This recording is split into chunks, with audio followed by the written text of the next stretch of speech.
Hello, gentlemen. Welcome back. It's confidently wrong. We took a little, a little summer break here. We've been out witnessing for a week. Me and Brian actually met up IRL in real life We did the Earl. in Nashville. I was gonna say Nashville, Pennsylvania. That's not right. Nashville, Tennessee. Steve Nashville, what up? Hey, and there was a sign there called Smashville because they got the Nashville Predators in town. We stayed downtown, home of all the drunkies. Nashville is where I take all my dates. Hey, yikes! This is not that kind of show, Brian. I'll get the meanest look from Savon. Not that Like, kind. why am I here? Why did I wake up for this? Just Y'all just been on one this morning. I don't know what the hell y'all had in y'all drink. I'm overtired. my impression of Nashville after 3 days is that everyone there is drunk. Yeah, what's your rating for Nashville? What's my rating? You gave Oslo what, a 2 out of 5? 2 out of 5. Nashville gets a 4 out of 5 for fun because we all had fun. It gets a 1 out of 5 for being interesting beyond drinking and country music, which I don't care about. So same thing. So why What did you go about to that hot Nashville? chicken, man? We had Wait, so much why'd hot you go chicken. to Nashville? That's Nah, the hot literally chicken their was thing. dry. The hot chicken was dry at 2 out of the 3 places we went, and the only place that didn't make it dry was a food truck. Why So, you shout went out to to food Nashville truck. if you don't like alcohol or country? That is like it's like going to Vegas and saying you don't like drinking and gambling. Yeah, that's why I Go don't for go the to magic Vegas. shows. Well, I still had fun, and we did get a little drunk on Saturday night. We were heavy into the drinks, especially compared to what I normally drink, which is nothing. 0. Yeah. I mean, don't even drink caffeine. That's insane. But I was a bit of a menace in Nashville. I might not be welcome back, or at least not welcome to ride any Lime scooter in the near future. If you've seen Platonic, starring Seth Rogen, you know what he did to all of the limes and birds that he saw. All of them on the way home.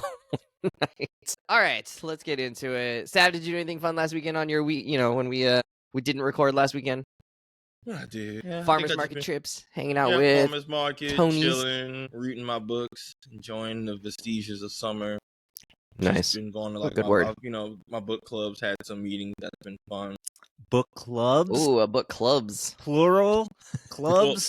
Sorry. Do you mean a billy club that you hit books with? No, or I meant I misspoke. What I meant is that my book club has also had some fun. We've had some fun discussions about some recent reading. Oh, nice. There's some books that Kindle's thrown my way. So I've been in a mix of reading, music, playing Marvel Rivals. I'm just enjoying summer, man. Work about to pick up real heavy in these next couple weeks, and I'm just enjoying the last vestiges of it. So it's been a vibe over here. I've been making iced tea lately. That's what I've been doing a lot lately. It's like mason we jar. saw that in the fridge. Taking all my usual hot tea. I have a bunch of mason jars and just making like jars of cold brew, and that's really been a blast. Do you gotta over concentrate it due to the ice that you're gonna add later? Or No. I just same concentration. No, same amount. You just got to get it for your amount. It's like a 32-ounce jar, so I usually do like 6 teaspoons of tea, and then I make like a little simple syrup in the jar, and then you just literally just pour in cold water and let it just sit overnight.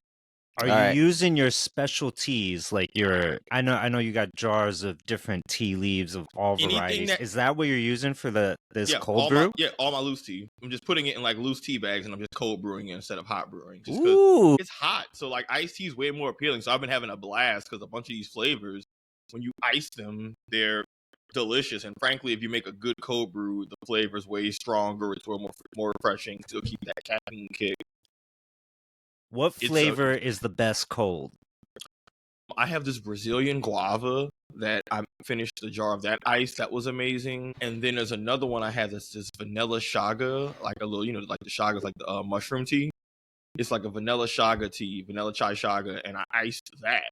And oh my goodness, it was the most refreshing shit ever. So should I know what chaga is? That's kind of a cool word. I've never heard of this before.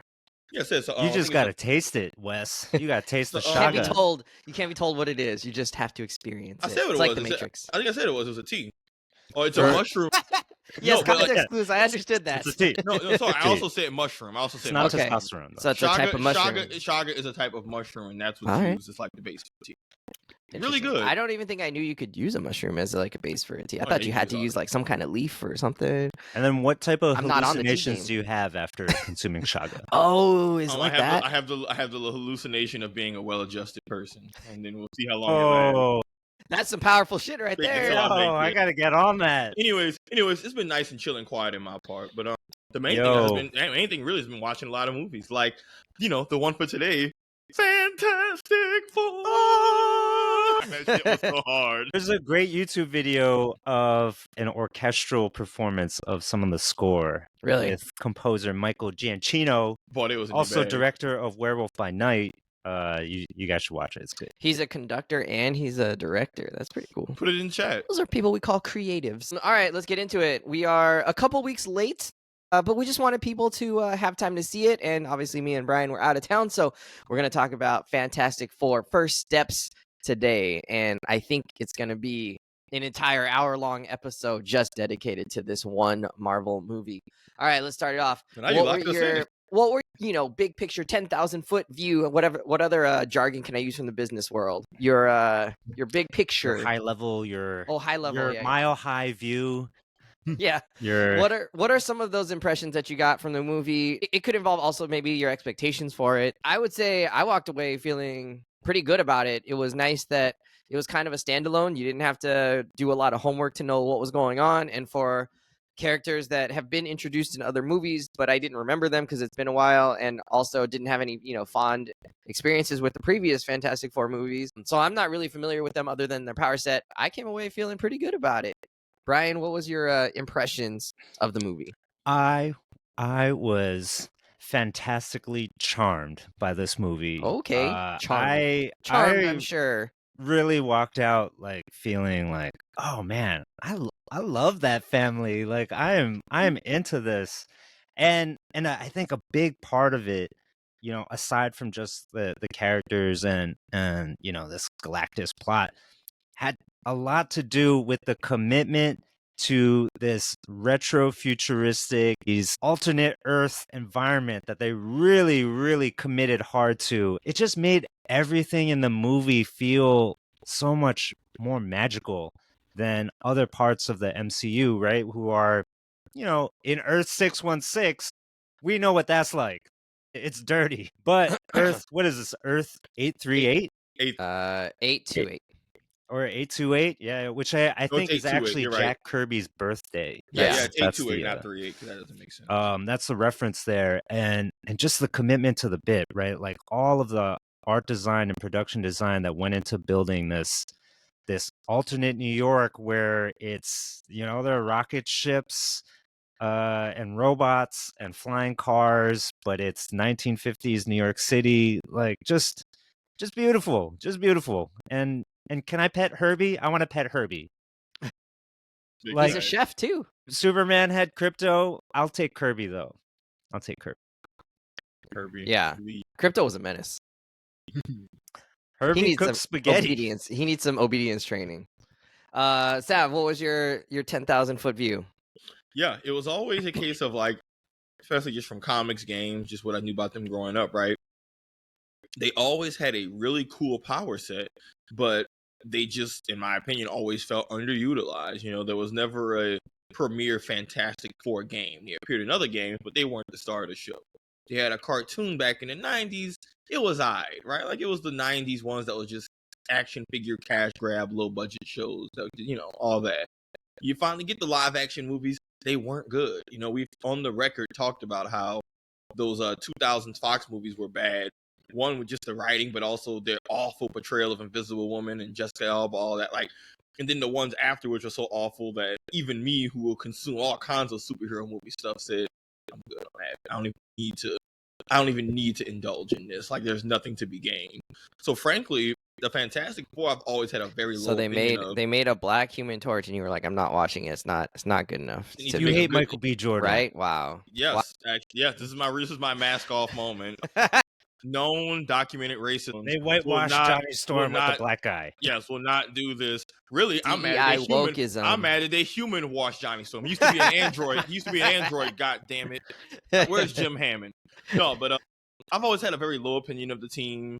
I felt like their selling points always been we're a family, and I don't think I ever consumed any media that ever made me feel that way. So I've always distinctly been like, this team is boring despite their cool powers on paper. And I will say though, You weren't into the comic book versions either?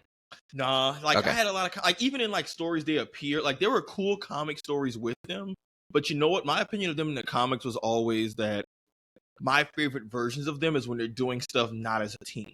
Like I was always a fan of Reed Richards in the comics Illuminati. because he's kind of more of like this almost how you see in Multiverse of Madness of like he's more of a cosmic on his own. Like he's still over the four, but his really coolest stories are more of him being so smart he's almost evil. And you know, Thing's coolest moments are more so when he's with the Hulk and the rest of them. And like even Johnny Storm, his best stories when he's like dead and then you know in the other world and Spider-Man takes his place on the team. Like I feel like a lot of their best moments are when they're not doing team stuff. But as a team, I'm like they're just kind of boring. But I will say the trailer to them, even when I just saw the little bits of trailer to the movie, I thought, okay, cool. I feel like I'm gonna be they're gonna completely flip my perception about them, which you know, I guess we'll do that in the next question. But like, Right. they were right. Very cool. All right. Let's just get into it then. Some spoilers are going to ensue. Yeah, So buddy. if you haven't seen it and don't want spoilers, now is your time to pull that parachute and get out of here. All right. What worked about this movie for you? I think there were several things that really, really made this movie quite a strong entry for the MCU. And, you know, in those memes where it's like, the MCU is back, the MCU has lost it, the MCU is back, you know, like, this is probably one of those, you know, the MCU is back kind of movies. So, Sav, what ended up working for this movie for you? What did you enjoy most about it? Reinforcing what Brian said, this movie, and you know, I always say I like when a movie has its own identity. It's clear that the creative has their own unique stamp on it. And this movie had its own unique stamp. You know, reinforcing what Brian said, their commitment to that 1950s, 60s retro futuristic aesthetic. And then it's also kind of based off what their original comics look like. So it's not just an ode to, you know, just the 60s for no reason. It feels grounded in their actual origin from like the OG, almost like campy comic look. The fact that they just went all in on that and didn't try to, you know, really reel it back was a great commitment to their own bit. And it made the movie feel fun. It had its own identity. They manifested and took advantage of the time period in a way to just make the movie fun to watch, right? So all the retro brands, all of the retro futuristic cars, you know, them having the rocket ship travel, even just the beginning where we get their origin story told through an in-universe mini documentary using the old grainy style of in-universe footage they had back in the 60s. You know, Brian, what is it? The real footage? Help, you know the term. Break it down. Help me out. Yeah, you know, the real footage. Real, like REEL, right? Yeah. Yeah. No, I totally agree with you. I don't have the word for it at the moment. Yeah, but the point is that retro look, they used it at every moment. So even the news broadcast, I don't know, but the news broadcast, the early documentary, us getting the origin story, them using their powers like through the news coverage and all that stuff was just a great way to get us up to speed and endear us to their world. And then I'll talk more about this later, but the other thing that really worked for this movie was that they could not have nailed them being a family bit better. And I think that was the core of what made everything else in the movie work. Like, I think if they didn't sell us on the family dynamic feeling really good and natural and working, everything else from there kind of builds off that. And I thought they nailed that and drove it home early. And then the rest of the movie really flourished as a result. Yo, seriously, the first scene of the movie is not an action scene. It's not a fight. It's not anything superhero related. It's a pregnancy test reveal. Like what could be more family than that? Also, side note, you know, I saw it twice. Did you? I saw it with a friend of the show, Sean, first, and then Shout I was out, like, Sean. I gotta watch this with my wife. Anna. So I watched it with her a second time, and I noticed in that scene, while Sue is doing the pregnancy test in the bathroom and Reed is getting dressed in the bedroom, their superhero outfits, their Fantastic Four suits, are kind of like strewn about on the floor. I think that's suggestive. I think that's suggestive. Well, they're pregnant, so I think there's nothing to suggest. We know what's going on. That Surprise, Reed surprise. works quick. Have you ever wondered where babies come from? Surprise, surprise. Their pregnancy tests work real fast. Anyway, definitely like the family children. thing. Like they truly nailed that in this movie. But I think another thing for me that really stood out was just the galactic nature, of course, with Galactus, but also just the galactic nature of the story that they were telling, right? You know, on Earth, it seemed like Fantastic Four kind of neutralized all the threats already. The world is in a somewhat utopian state with all the countries aligned in the Future Foundation, minus Latveria, perhaps. Certain person was missing from those UN-like discussions.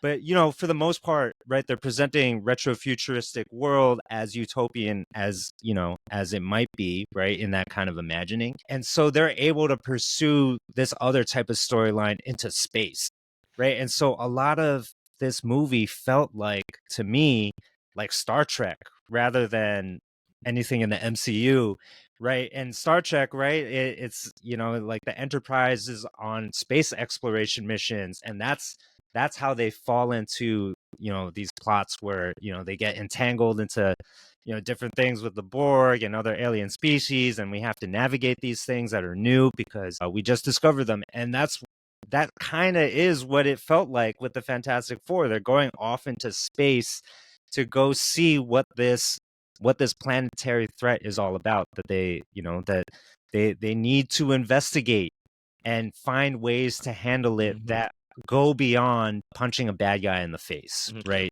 You know, it's this existential threat that Galactus poses to the Earth, right? He's the devourer of worlds.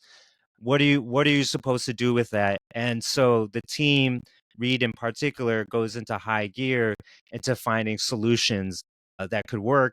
And the plans that they come up with are just so wild, out of this world, sci-fi. Something that you would see maybe in a Star Trek, but maybe in an old school comic book. And I thought that was just a really cool way to go with the story. And then of course the initial plan doesn't work and they got to go to plan B. And so, to be clear, their plan is teleport the entire Earth and everyone on it to somewhere else. So Galactus can't find the planet. How cool is that? In a time, I'm like, yeah. I mean, you were never gonna punch Galactus. Like, he's never been someone who you just whoop his ass. Like, they were gonna teleport the entire planet. They could have tried to trip him. Maybe they should have just tripped him. Wait, Brian, before you go, I want to say, specifically designed to like work in this particular solar system at this particular distance from the sun, and they were like, "Well, it's a good thing and then teleport the whole Earth." Good thing on somewhere that could fit that would be able to work out for the Earth. It just happened. But I like that Reed goes from teleporting an egg to teleporting the Earth. You know, no problem. Yeah, and everyone on it. He said proof of concept. Life on it. Yeah. He said proof of concept. We just need the power. I'm like, yeah. But Brian, I'm glad you mentioned this though, because one thing about the Fantastic Four, this movie also nailed really well, is that you said it best. They are considered explorers and adventurers more so than superheroes, I would argue. Like, a lot of their best comic stories and adventures, like, and even as we know from like their skill set, right? They're more of like an explorer team that happens to have powers now, and they explore and come into new shit doing scientific research, and less so the let's just go punch the bad guy. But to your point, Brian, the movie did a great job of driving that home from the beginning of like, man, they're not just heroes, they're actual adventurers. Like, you could really see them on the cover of like an old pulp magazine punching, you know, the effing moment. Like, just the whole tone and aesthetic was just so consistent and smooth. But that whole them being an adventuring crew, that also endeared them very heavily to me. Just wanted to co-sign that. Yeah, they did a slingshot off of a black hole to get back home, right? Trying to evade the Silver Surfer. Just finesse. Nope. I mean, a little bit of superpowers, but mostly finesse. Yeah, that's interstellar stuff, you know? I mean, those were the coolest parts of the movie, right? And also Silver Surfer chasing them through hyperspace and their laser guns were, kind of wonky and not firing straight. Bending. Oh yeah, that shit was all of that stuff was just like such geeky fun. I really enjoyed that, and I know this is like maybe a low bar, but the fact that the movie felt cohesive from start to finish.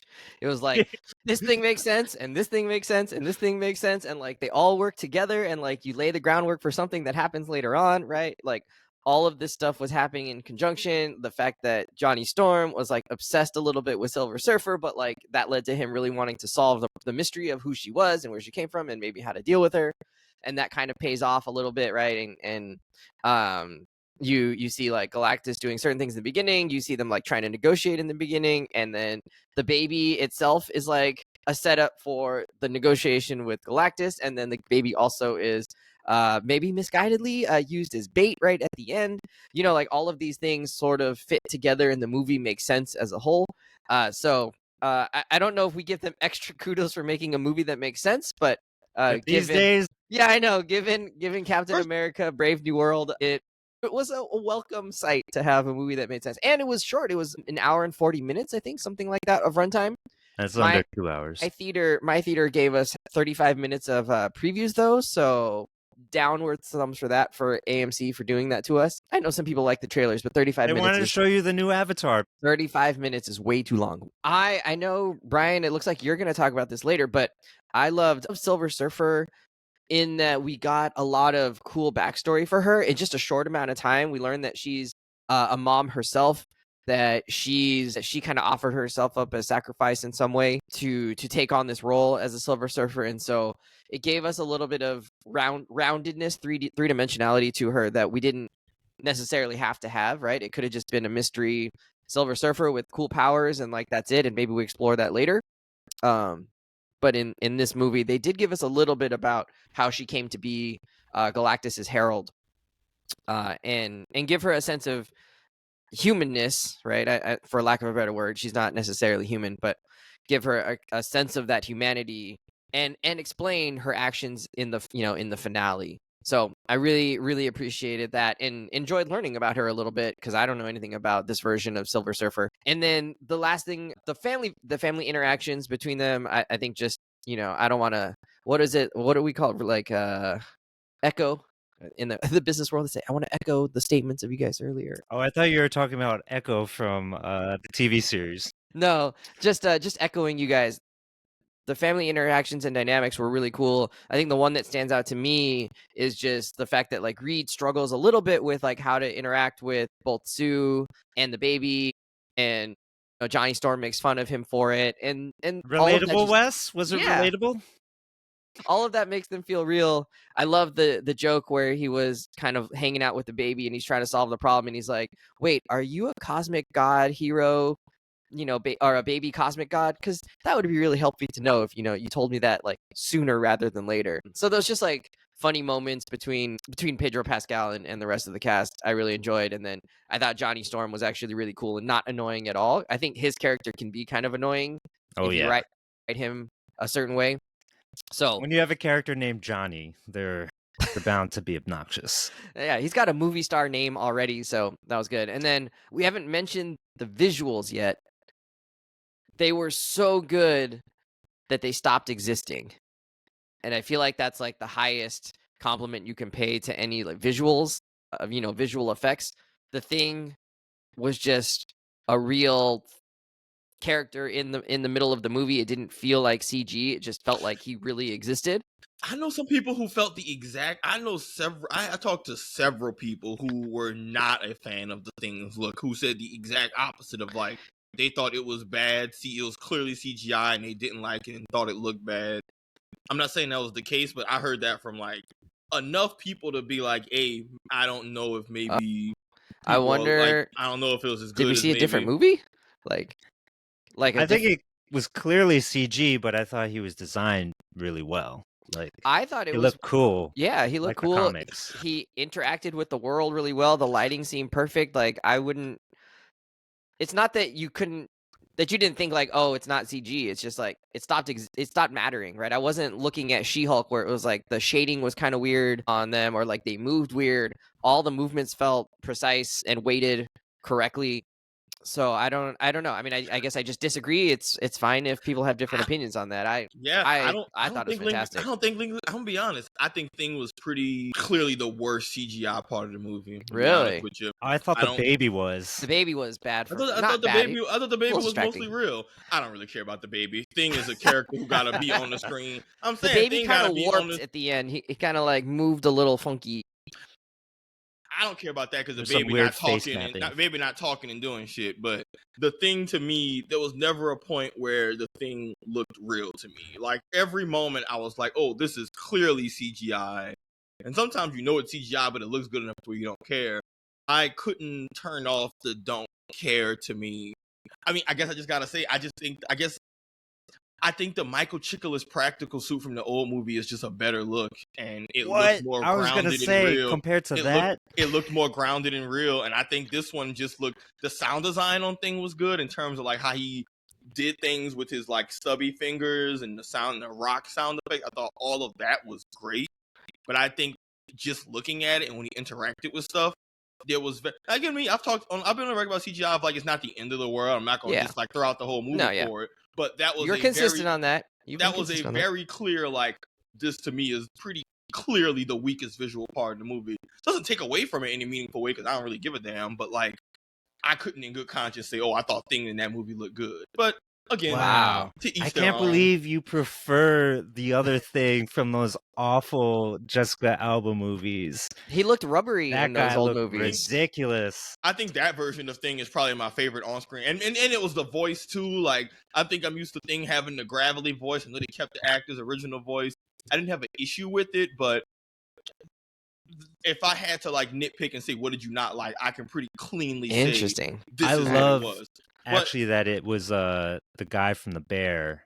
And so if you haven't seen The Bear, maybe you don't feel the same kind of affinity for Cousin Richie that I do. I've seen him in other stuff. His acting is great. Like the portrayal of the Evan character. Moss, what's his last?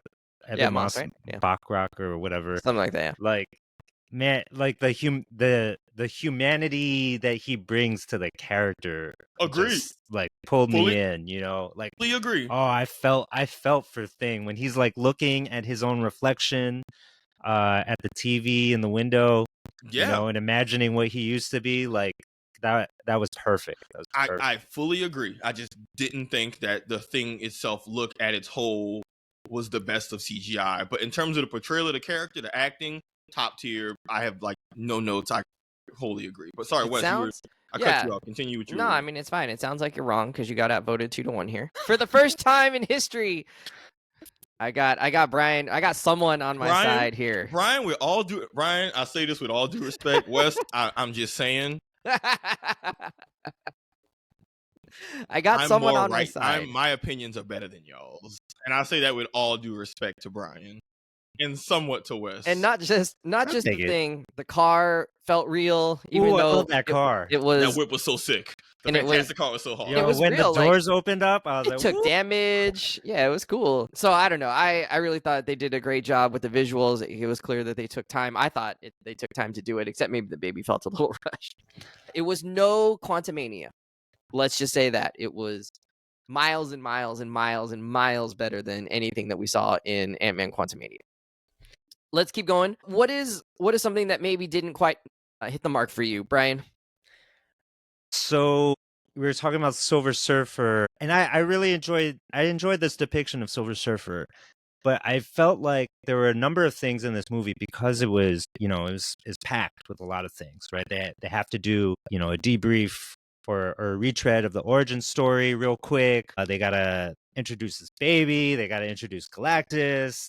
They have 4 main characters. Each one they want you to get invested in. So, bringing in the backstory of Shalabal, Silver Surfer, I felt was like it was enough to move the story along and to just like make her actions work by the climax, right? I understand that, but at the same time, like I didn't love the way they depicted her pre-Silver Surfer form on this like empty planet. It's just her and one other person. They're wearing togas, and it just felt like it got sort of the short end of the stick. Like they didn't develop it enough to where it felt more full and thought out the way that the rest of the movie feels full and thought out, and the worlds are really well designed and everything like that.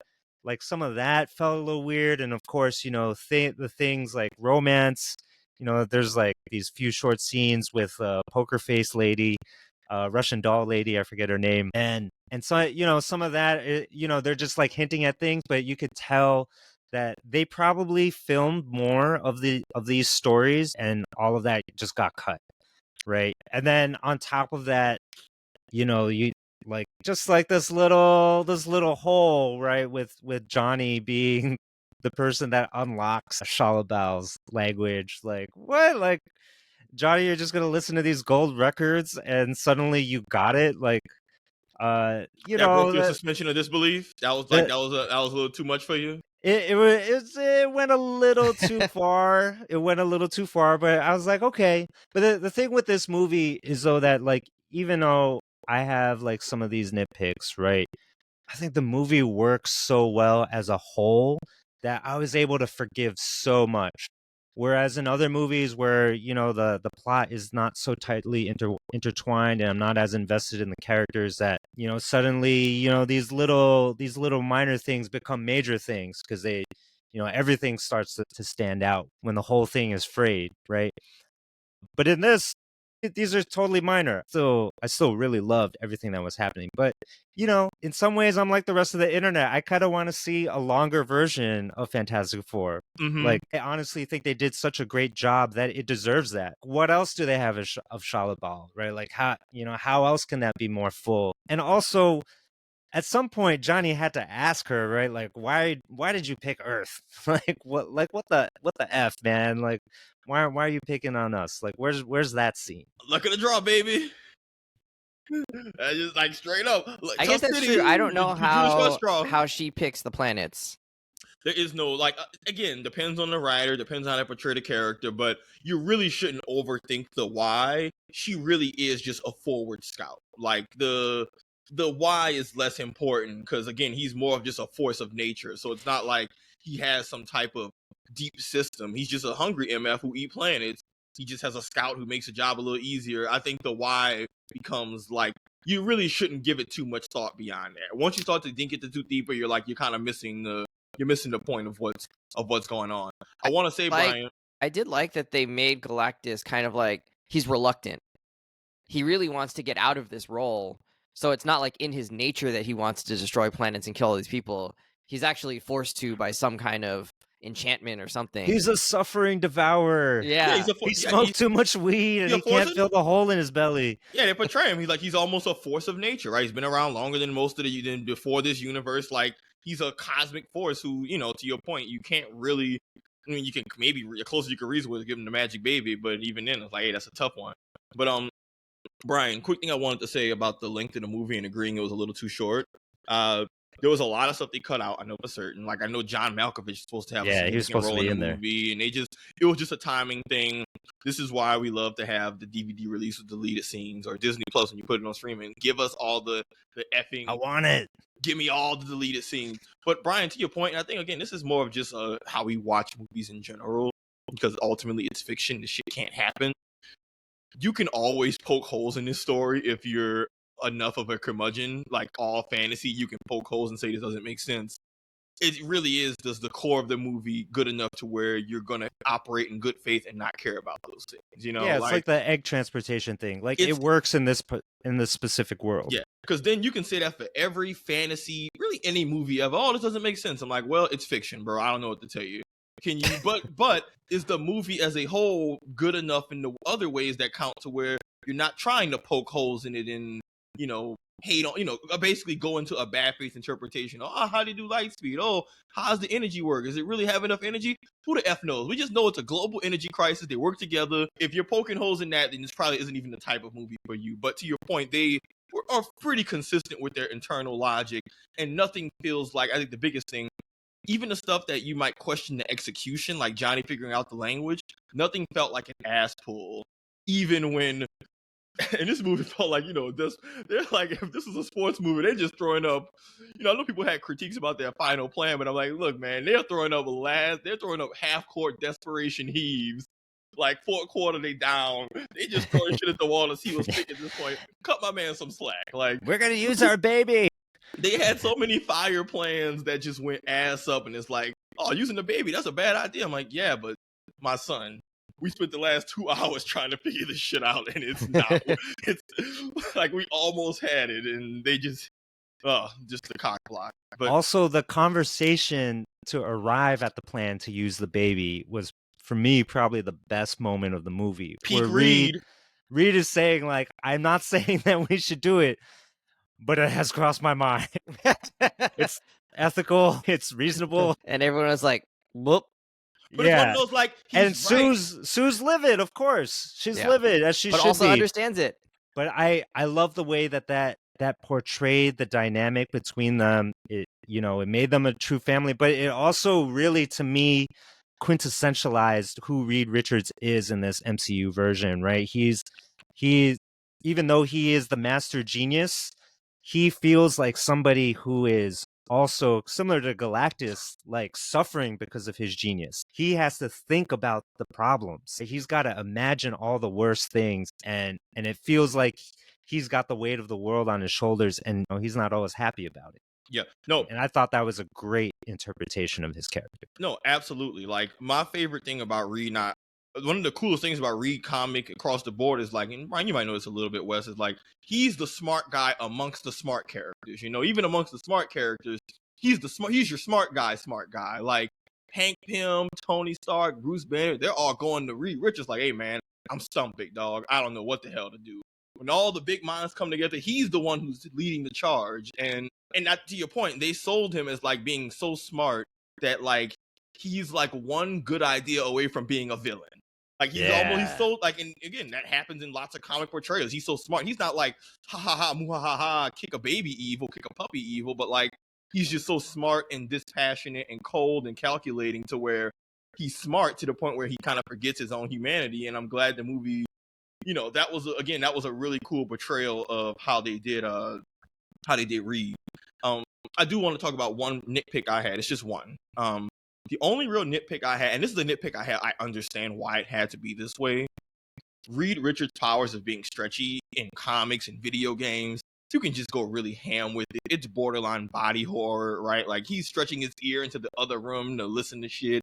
He's stretching his other parts. Using his eye. He's using his eye as like a hyper magnifying telescope when he's looking at shit. Like he's really just doing ridiculous body stuff to do more science shit efficiently.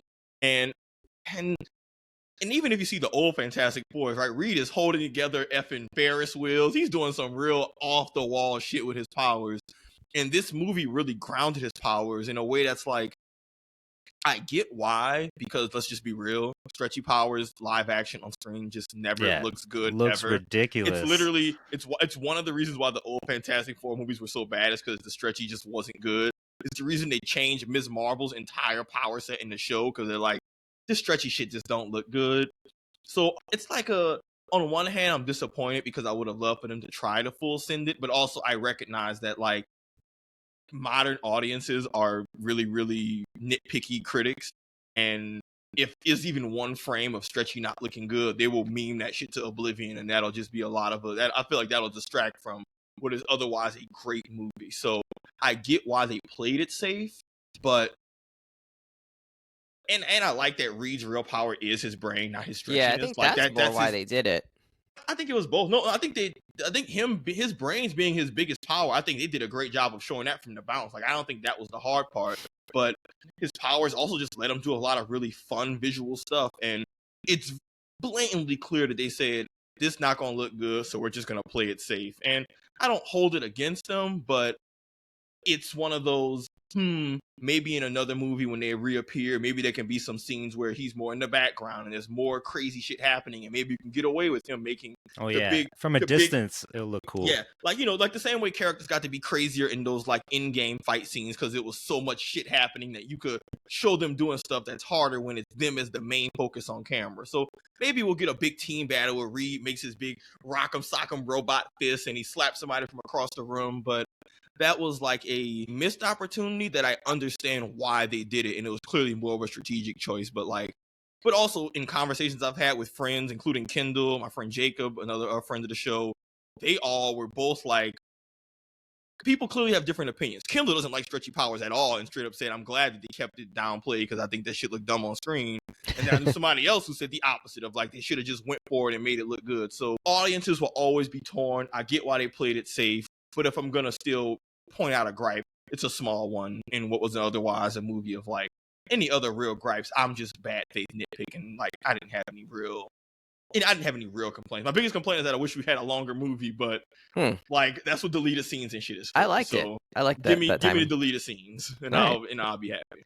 I wanted to get your idea on, or get your guys' input on the Sue Storm speech where she goes outside with the baby and kind of tells people, hey, we did have this thing where we could have offered up the baby, and I need y'all to know I'm not going to be sacrificing my baby to the mob, right, that's protesting outside of the Baxter building or wherever they're at, the Foundation building.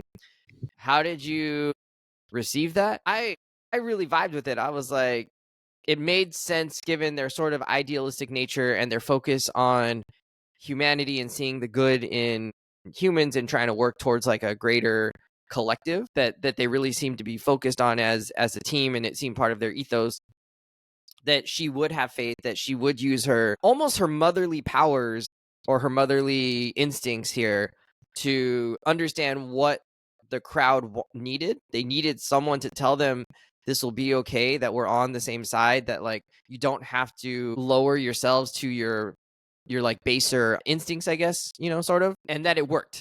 That ended up being somewhat effective in the crowd being like, oh, I see this baby, it's a human, and we can relate to that, and it made it real rather than just an abstract, oh, it's a tally on the side of like one versus the many, and they were like, oh yeah, we're asking you to kill your own baby, which like no mother and no family would really be in favor of, like in a just an emotional state. And so I thought it worked. I talked to somebody else, I think it was Albert maybe, who just thought that was like really stupid, and Jen was like, it was very cheesy, but I thought it worked. And so I just wanted to see what you guys thought of that, because I think some people are kind of on the side of could have found a different way to do that, and some people are like, and I thought it really worked within the movie. Can I provide a different extra lens to that one? Sure. I think the lens from her as a mother is the very obvious one we see, and it's a correct lens because she leans on that. I think you also need to look, and this is for me what really sold why it worked. One, humanizing the baby. I think when a crowd sees the actual child, that's just like what you do on paper versus what you see in person is different. I think we also need to contextualize that Sue in this world is a respected world leader. This isn't just a woman pulling the mother card. This is a world leader with a documented track case of like pulling serious shit that benefits the collective world. We talked about how they're in a place of relative world peace, and that's not Ben, Johnny, and Reed. I mean, they are doing their part. A lot of that is the Future Foundation, which is literally Sue. Like, that's not the team. And she negotiated that like peace with Mole Man. Yeah, that's Sue. Yeah. Like, some stuff is a team effort. They have their own. Like, Reed is the reason the science of the world is so ridiculously advanced. We know Ben and Johnny are like these dope pilots and have their stuff.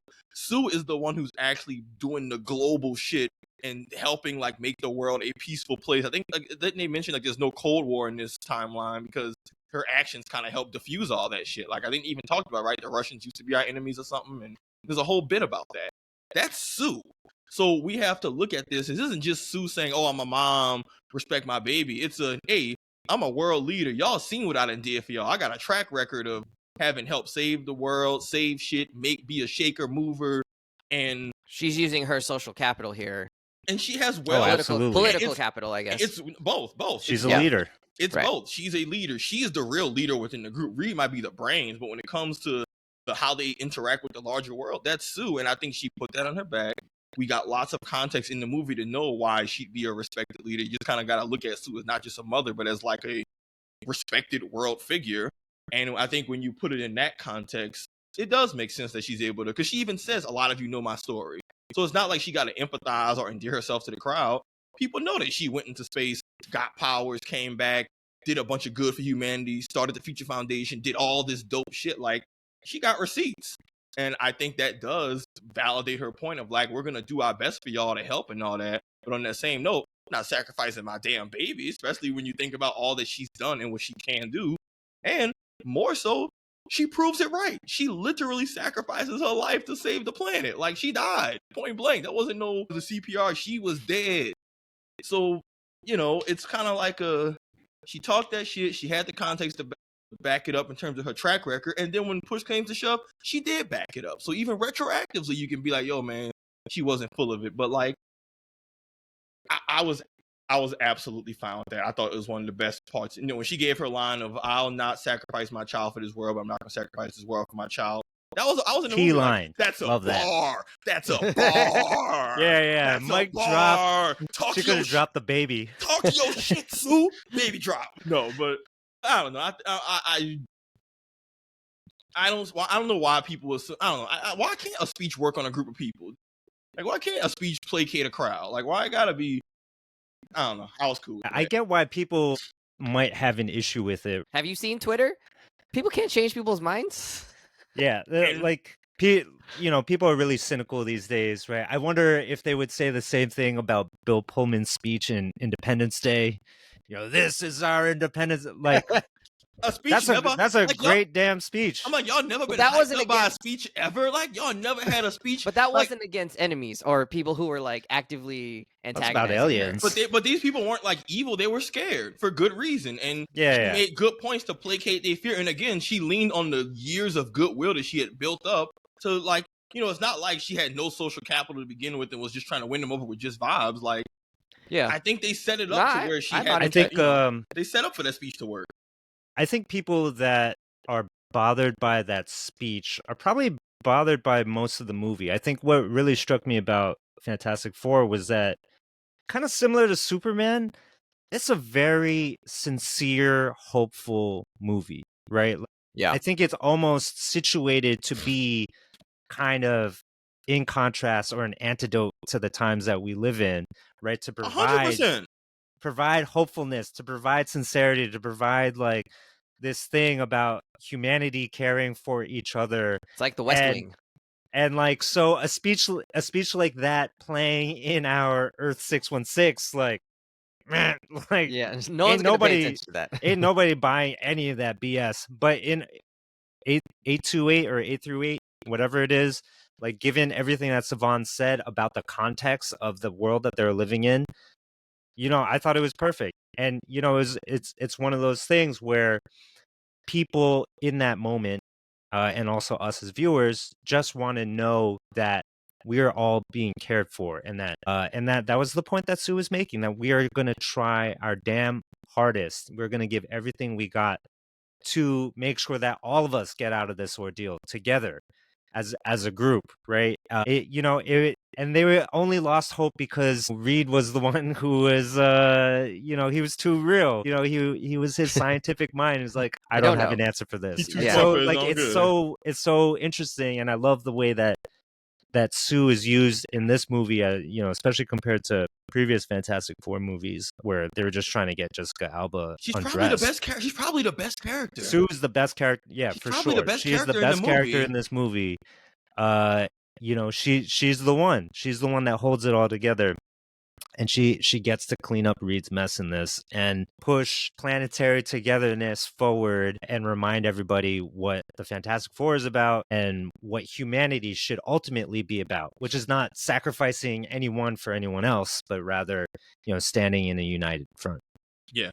Well said. I'm ready to go to battle now. Also, speeches work in real life. Like, I don't know why people are so cynical. They totally do. I don't know why January 6th. I don't know why people are so cynical about movie speeches when it's like, dude, MF's in his, like, when I was in speech and debate here, we half the extent speeches we did were historical speeches that, like, the whole reason it's historical is because people was like, yeah, he or she or whoever is talking that shit. And it's like, yes, like I don't know. I think it's easier to be cynical on the internet when you're not in person, and when you're actually in front of real people, even in our actual world, it's much easier to be moved and inspired by people because we're social beings, and the internet makes everyone into dots and figures and just beings in a invisible bowl. But like, I don't know. I don't see why a speech like that from Sue in real life in the right context of a real life crowd couldn't get people, if artists can get crowds to riot and do all kinds of shit, I don't see how an inspiring speech in some high times can't get people. Like, I never heard Optimus talking about a Captain America speech. Like, I'm like, oh yeah, I know there's someone in the military who do some shit like that in real life who got you like, all right, coach, I'm ready to run through the wall. Yeah, but the difference, Bron, game 7, game 6. If y'all don't believe we can win, go home. Don't get on the bus. I agree. I do think, though, that there's some aspect of, like, it's different when you're talking to an angry mob that is against you rather than a group of people who are already your supporters or maybe who are neutral, something like that. They're kind of already their supporters, right? Like, the whole world in this context Did you see those loves signs? Fantastic Four. Yeah. The whole world, and then they're just scared, right? They're scared for good reason. Like, for bad. And I think that's what you have to believe that to make it work, right? That, like, they just needed a reminder of the good that they already had inside, and because they were scared, right? They needed someone to, like, remind them of that. So, I mean, I think they pulled that off. I do get why people would be like, really? An angry mob was turned around by one mom on a pedestal with a baby in her hands? Like, and why would you go outside with the angry mom anyways when you have this baby in your hands? Like, what? You're just putting the baby in danger? With their powers, trust me, the baby was never in danger. That's what I figured. Yeah. They even say we're not in danger. Like, we're not really in danger. It's fine. I want to keep us moving because we're running up here on about an hour, and we're going to try and cap it there. Is there anything else you wanted to talk about? I did have kind of some questions around Galactus. As much as I thought he was effective, I also sort of felt like he was just, like, so impersonal and such a, like, just almost an android, right? In the way that he kind of, I mean, like a personality-less android. He's no C3PO or R2-D2. He's just kind of there, and he's just kind of a lumbering person. He's like, oh, baby, I need to get the baby. Like, just a... Get in my belly. It's just kind of a, I'm doing the thing. Almost like a zombie Frankenstein, it didn't really seem to have a whole lot of agency, I guess, in what he was doing, and certainly not a lot of charisma in what he was doing. That did sort of feel like you could have taken, and this is now sounding stupid because I complained about Lex having too much personality in Superman, but he just didn't sort of do anything for me. Like, I understood he was a threat, I understood he was dangerous to the Earth and survival and all of that, but in some ways, I wish there was just a different villain and a different sort of threat to the Earth that they could have been dealing with. Someone that posed maybe more of a moral quandary or something like that to the team. This was a moral quandary, baby. Versus... Yeah, what are you? But it wasn't a moral quandary in terms of, like, clearly Galactus is the bad guy, right? There's not any redeeming qualities about Galactus's threat to Earth at this point. And maybe you could make that argument like, well, the Earth does have to be pruned or something like that, and so, like, do we let him prune the Earth? Like, whatever. But yeah, I mean, he's clearly just the bad guy and the villain, and I don't know, the force of nature. So it just didn't. I didn't feel like he was the bad guy. Maybe not. Well, he was clearly the threat to everyone's survival. How about that? Yeah, he's just a threat. And he's a planetary threat. I mean, I think he's the way that asteroids are a planetary threat. I think he's still pretty bad. Yes. He said he eats the planet slowly and make the child watch. Is it like Armageddon? I don't know. He said he eat the planet slowly and make their child watch. I think that was... Now, I get what you're saying, Wes, but, like, Galactus is just fundamentally never one of those characters. I just wish maybe it was a little bit different, or there was something a little extra spicy about him in some way. So you're saying, like, you want him to have more personality? Maybe. Yeah, maybe, or do... I just wish they kind of did it in a slightly different way.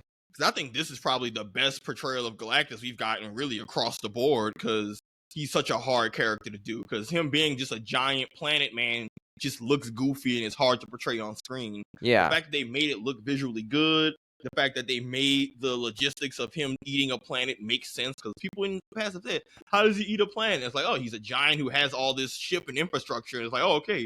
The way he eats a planet makes sense on screen of, okay, it's broken down and converted to energy that's, pumped into him. Like, I thought the visual storytelling they did to show how he works was great for a character that is extremely hard to do in live. Like, to me, I thought it's like, Galactus is hard as shit to do live action. That's really bold. They're just gonna send for it and go comic accurate. But I think Galactus works that he doesn't have a lot of personality. I don't think I've ever seen a version of him that's meant to be deep, because that's not his point. Like, his point is that he's more of a sentient he's more of a sentient hurricane. So him cracking one-liners and having long the conversations we saw with him is like just I'm above this, just keep it moving, is about as much personality as I think a character like him should have. Once it starts to get deeper than that, I think then it starts to, frankly, I don't know, I think it starts to feel a little goofy of he's existed. Like, he's clearly just melancholic, longer than the universe being. He doesn't need to be deep. The most clever but I think that's him was saying clever bugs, and I think that's about as much personality as he needed to have. I think anything beyond that, I just think it starts to look goofy, and you start to lose the gravitas of like him just being a Titan and eternal. Just this, I don't know. I just think trying to give him more personality takes away from what makes him cool in the first place. Yeah. But I think then, I guess if you're saying that, then I would just say don't use Galactus.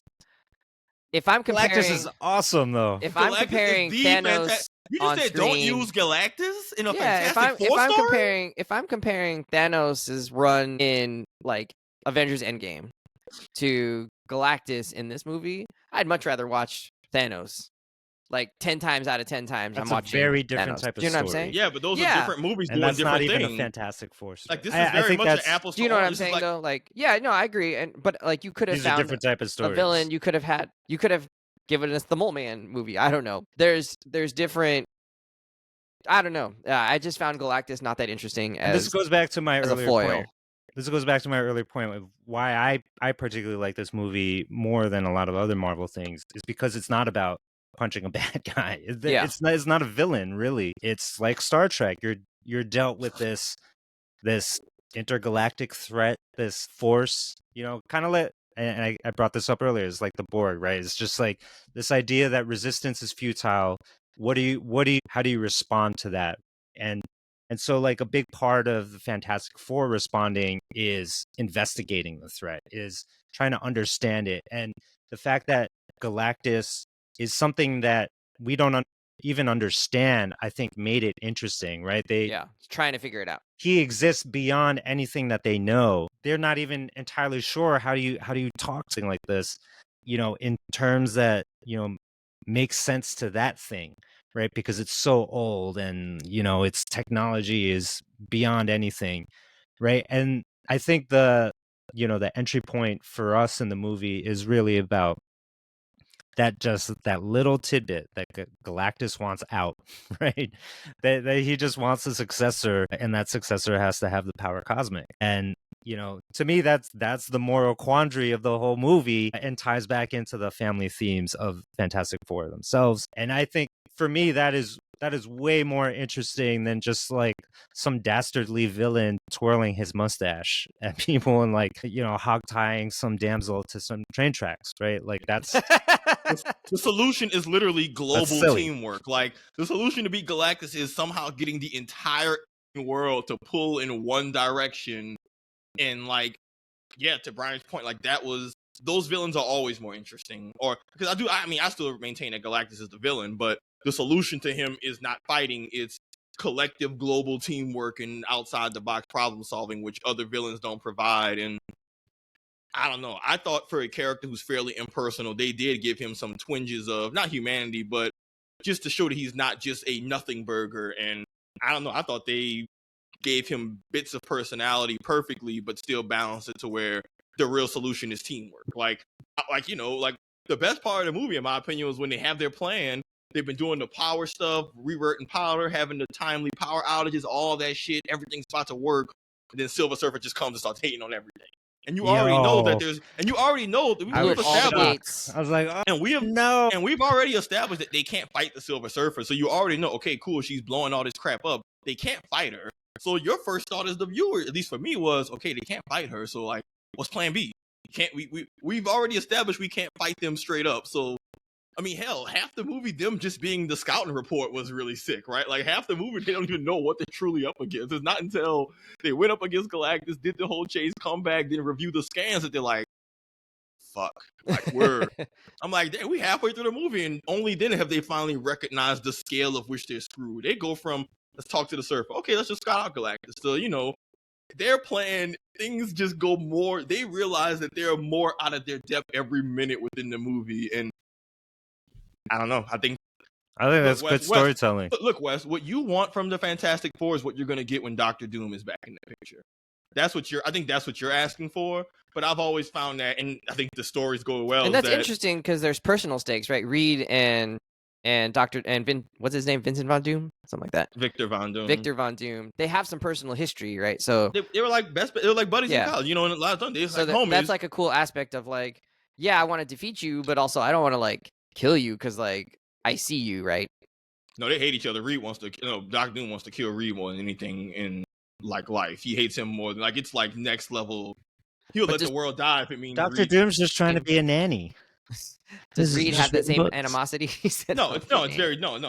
But the point is, I think is what you're asking for is what you get when they set up for Doctor Doom. Yeah. But just historically for the Fantastic Four, Galactus is like their most iconic villain. Asking to say let's do a Fantastic Four without Galactus that's disrespectful, Wes. That's a real out of pocket statement. That's an out of pocket statement. That's not disrespectful. That's disrespectful. There's one thing I want to highlight with the movie, though. All right, highlight it. The family dynamic. The one part they did in particular I loved is that no matter what combination of the four was on screen, there was a unique dynamic that worked. Sue and Reed as a couple bought on it. Johnny and Sue as their sibling dynamic bought on it. Like, even when everyone's like, oh, silly Johnny, and then she's like following up, all right, bro, I know you got something of value to say. What's up? Ben and Johnny just trolling each other and giving each other a hard time. Even Reed and Johnny having that little, like, kind of like, Johnny's smart, Reed takes him seriously, but he's like his assistant helping out and all that. Like, even when it's groups of three of them, like if it's Johnny, Sue, and Ben, they're all like, oh my God, Reed with this effing nerd stuff. Yo, nobody trying to hear that. But then, everyone's just rolling their eyes at Reed being a OCD nerd. But then when Johnny's being silly, everyone's just like, oh, Johnny, you silly Billy. But, but even Sue, when she's on her own, she's like, oh, the boys, these guys can't even get a car seat right. But so the fact that you can make a dynamic not just work in them being in duos, but even in trios and mix and match, no matter what you mix and match, there's a cool dynamic of them being together. That's so hard to do. And I really got to shout out the casting, the scripting. Like, again, that car seat scene at the end was just chef's kiss of like, yo, this is the funniest shit. Reed using his stretchy powers to make it easier to buckle it in. Like that, not just them as a group, but it's like the friend group. But Wes, it's like in the PlayStation chat. No matter what combination of us is in there, there's gonna be some funny dynamic. Like if it's you, Kendall, Tyler, I'm not there. There's a certain dynamic. If it's me, you, Kendall, no matter what, there's a dynamic. But that's the result of years of chemistry and friendship. And I think the movie sold that well for them in the equivalent of family. But hyping it up because it is hard to do a movie with this many superheroes who are all major characters, and one doesn't feel like they overshadow the other. Like like the X-Men movies really just being Hugh Jackman. And then the rest of them are kind of just there. Yeah. Like background. I'm glad that even Pedro Pascal being such the big name he is, his character didn't just overshadow everybody else to where it felt like it was Mr. Fantastic in the rest of the four rather than an actual Fantastic Four. Everybody pulled their weight and was a key contributor of the plot. And that's really hard to do, not just from a writing perspective, but from a Hollywood actors wanting to have their screen time and time in the spotlight shit too, which can also just be its own, problem. Like, even Robert Downey Jr. started to monopolize some of the Marvel movies because I think he had as much screen time in Civil War as Captain America did in Cap movie.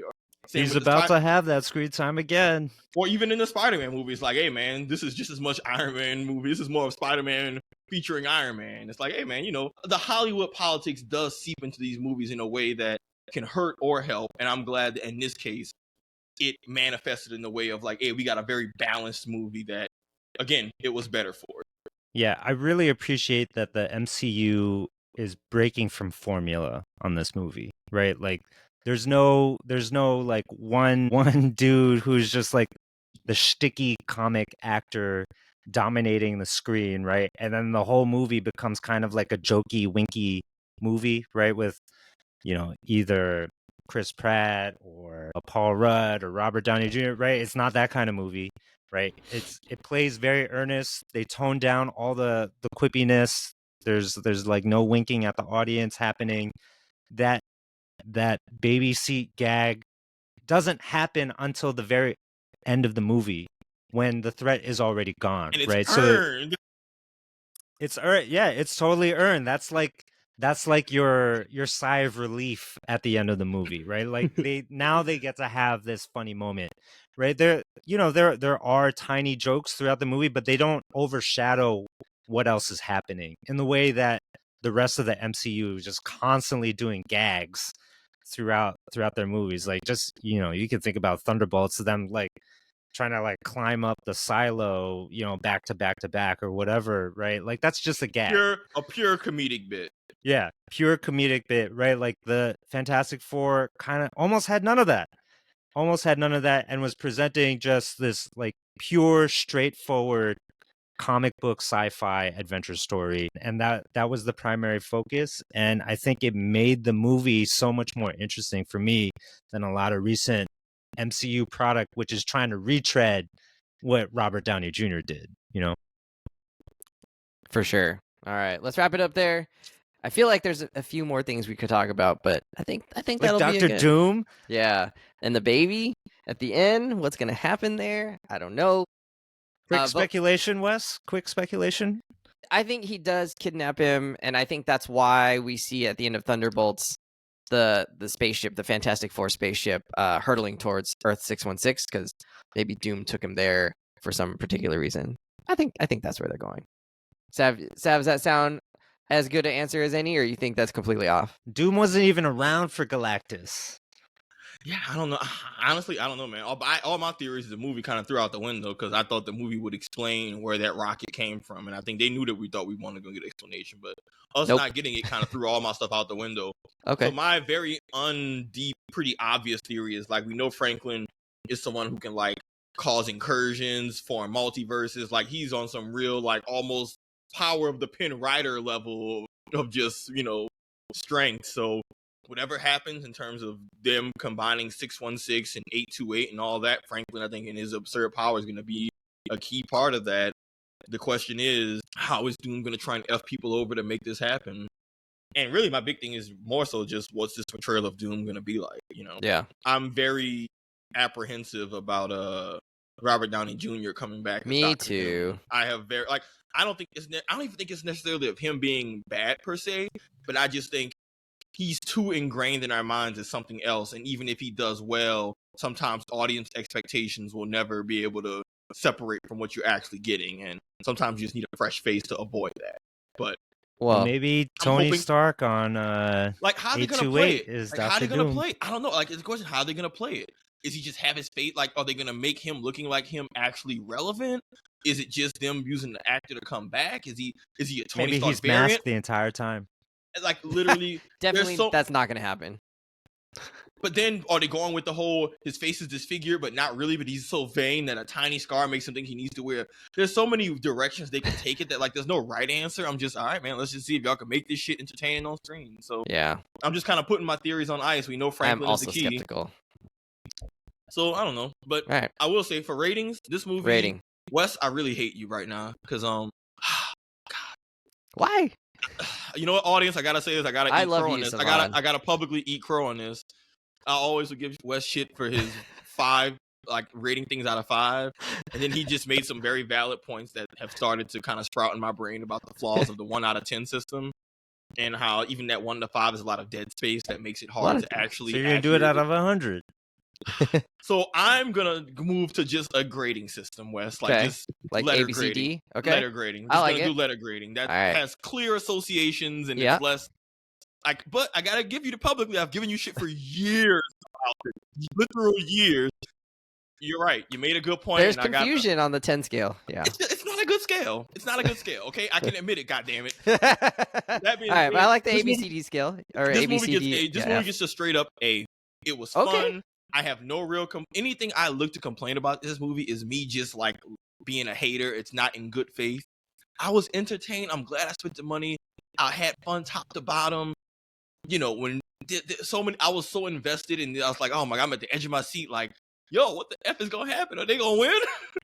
Which they're not gonna lose, but I don't know. They sold it really well, and that's just good movie making. And this movie just had its own brand, stamp, and personality. And I love when superhero movies are not afraid to be a superhero movie. This movie didn't pull punches on goofy shit like the Mole Man and all that. And I'm like, yo, right, that's an artistic vision I respect. A movie. Catch Me in a Good Mood is probably an A+. Okay. Brian? I'm going with Hear Me Out. I love this movie. I really do. And I liked it more than Superman. How about that? Whoa, wow. So I'm giving it like an 85. Nice. Wow, harsh grader though. A lot of room to grow. What is an A to Brian? What is a I leave room for the Loved masterpieces. What are you, my masterpieces? What are you, my grandmother? Room for improvement, baby. Nothing's perfect. Hey. Yeah, he's allowed to grade it how he wants. Brian gives 4-star reviews on Uber because he wants him to have something to work towards. Shout out to Hank Hill. Yo, next time have water for me. All right. I'm struggling a little bit with this. I really did enjoy it. I probably enjoyed Superman more, but I really did enjoy this, and I thought this was a good entry into the MCU. It feels to me like it's kind of on that second tier of MCU movies. It's not one that I'm going to be like, yeah, I got to own the Blu-ray of that one, or I got to watch it like Blu-rays of any of them. You know what I'm saying. Okay. I do own Iron Man. I don't know what you be saying. You're just saying it's like, how bought in are you, right? Like, are you going to watch this again multiple times? That kind of idea, or is it just something that sticks with you and is in your brain forever and you really like internalize it? I don't think it's that movie. So to me, it falls kind of on that second tier, right? The experience of seeing Endgame and Infinity War on screen tops this in terms of like the fan experience and just the delight that I had in it. Even something like a Winter Soldier, I probably would put maybe a tier above. I don't know. I guess I'd have to go back and rewatch it to be sure. And like Thor Ragnarok, I would still put that like in more of a top tier than this one. But I'd say this is a really good, to me, a great entry. And so I'm probably at like an A-, like a 4.5 out of 5 stars, maybe a 4 out of 5 stars, somewhere in that neighborhood. I would say definitely worth seeing, especially if you're into the MCU. Even if you're not into the MCU, I would recommend seeing it. You don't have to have seen anything else, which I think kind of gives it a half-star bump up, given the kind of homeworky feel of a lot of these movies at this point. So I'm happy with this movie quite a bit and would recommend it to anybody except Albert because he's a hater. All right, friends. Oh, I did have one more thing I wanted to say, but now I forget. Oh, I would have given them another half-star, I think, if they had let Sue die. And I know that's not what the movie was about or where it was going, but boy, that would have been a huge gut punch because I was invested when she died, and if they would have just let her die and stay dead, that would have been a totally different movie. But dark, some big Fantastic 3. But so the to be stakes... clear, you would want the first Fantastic Four movie we get to kill off a founding member of the team. That would be amazing. And then that would have been. And then we go into the rest of the Avengers movies without like Sue Storm, and that's just it. We just get no MCU Wes, just Sue kill Storm. off the woman. I mean, later, Mom. It would have. You're a nag. I think it would have made her sacrifice crazy, impactful. Like, it's gonna have long-lasting ripples, and you would have had a ton of like fallout from that. And it was, I don't know if you'd say it was cheapened by the fact that she was brought back by a baby that just like wasn't part of the story in terms of actively being in it. Just, I don't know. I did feel like I'm fine with that they brought her back. I'm like, I like having the Fantastic Four and she's a great character, so I'm not mad about it. But I was thinking like, are they going to kill her? Are they going to actually do it? Like, are they going to have the balls to actually kill off this character and like have her moment mean what it means? And then they brought her back and I was like, all right, that's cool too, I guess. But that would have been something, man. Like letting her actually do the sacrifice and be the sacrifice would have been something, crazy. And, they did it with Gamora, right? But then they brought her back, I guess. So they kind of undid that a little bit. But different Gamora. And after Gamora had multiple movies. Like 3. Yeah.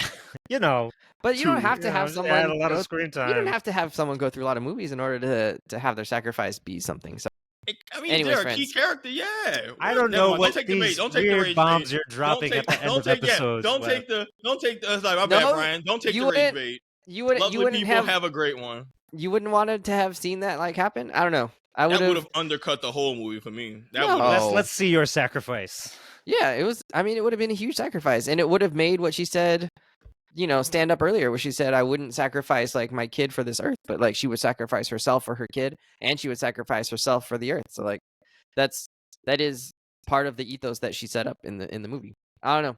All right, friends.